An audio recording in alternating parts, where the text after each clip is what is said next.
ছিংগাপুৰৰ বিচাৰ প্ৰক্ৰিয়া বেলেগ, ভাৰতৰ বিচাৰ প্ৰক্ৰিয়া বেলেগ। ছিংগাপুৰৰ কোনো পুলিচ অসমত আহি ইনকুৱাৰী কৰা নাই যে জুবিনৰ বিহুৰ ফাংচনৰ টকা কোনে খালে। ছিংগাপুৰৰ পুলিচটো ইয়াত অহা নাই।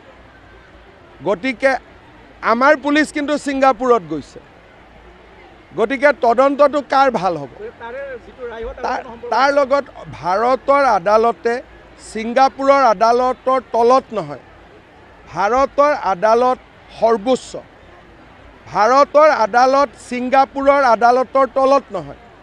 গতিকে আমাৰ ন্যায় প্ৰক্ৰিয়া বেলেগ, ছিংগাপুৰৰ ন্যায় প্ৰক্ৰিয়া বেলেগ। গতিকে এছাম লোক আছে খালি কনফিউজন কৰি থাকে।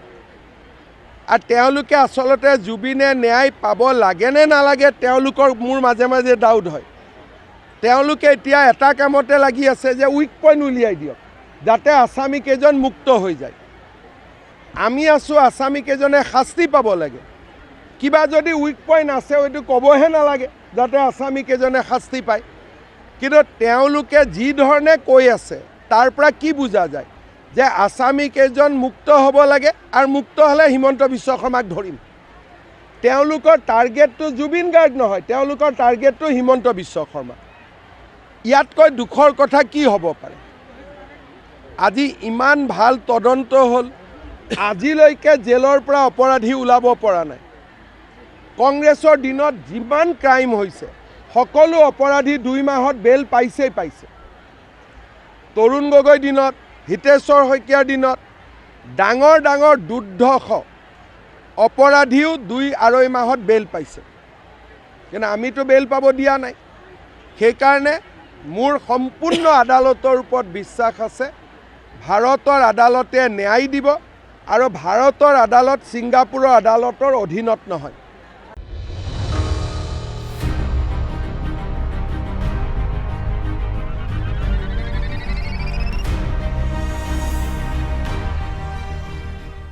ছিংগাপুৰৰ বিচাৰ প্ৰক্ৰিয়া বেলেগ, ভাৰতৰ বিচাৰ প্ৰক্ৰিয়া বেলেগ।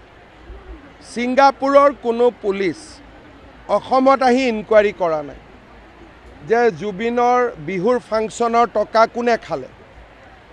ছিংগাপুৰৰ পুলিচটো ইয়াত অহা নাই। গতিকে আমাৰ পুলিচ কিন্তু ছিংগাপুৰত গৈছে। গতিকে তদন্তটো কাৰ ভাল হ'ব?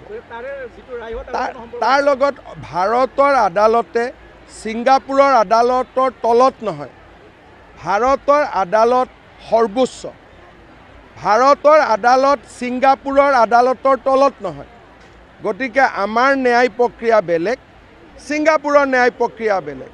গতিকে এছাম লোক আছে খালি কনফিউজন কৰি থাকে। আৰু তেওঁলোকে আচলতে জুবিনে ন্যায় পাব লাগে নে নালাগে তেওঁলোকৰ মোৰ মাজে মাজে ডাউট হয়। তেওঁলোকে এতিয়া এটা কামতে লাগি আছে যে উইক পইণ্ট উলিয়াই দিয়ক যাতে আছামী কেইজন মুক্ত হৈ যায়। আমি আছোঁ আছামী কেইজনে শাস্তি পাব লাগে। কিবা যদি উইক পইণ্ট আছে হয়তো ক'বহে নালাগে যাতে আছামী কেইজনে শাস্তি পায়। কিন্তু তেওঁলোকে যি ধৰণে কৈ আছে তাৰ পৰা কি বুজা যায় যে আছামী কেইজন মুক্ত হ'ব লাগে আৰু মুক্ত হ'লে হিমন্ত বিশ্ব শৰ্মাক ধৰিম। তেওঁলোকৰ টাৰ্গেটটো জুবিন গাৰ্গ নহয়, তেওঁলোকৰ টাৰ্গেটটো হিমন্ত বিশ্ব শৰ্মা। ইয়াতকৈ দুখৰ কথা কি হ'ব পাৰে?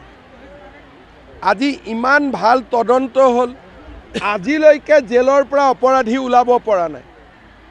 কংগ্ৰেছৰ দিনত যিমান ক্ৰাইম হৈছে সকলো অপৰাধী 2 মাহত বেল পাইছেই পাইছে।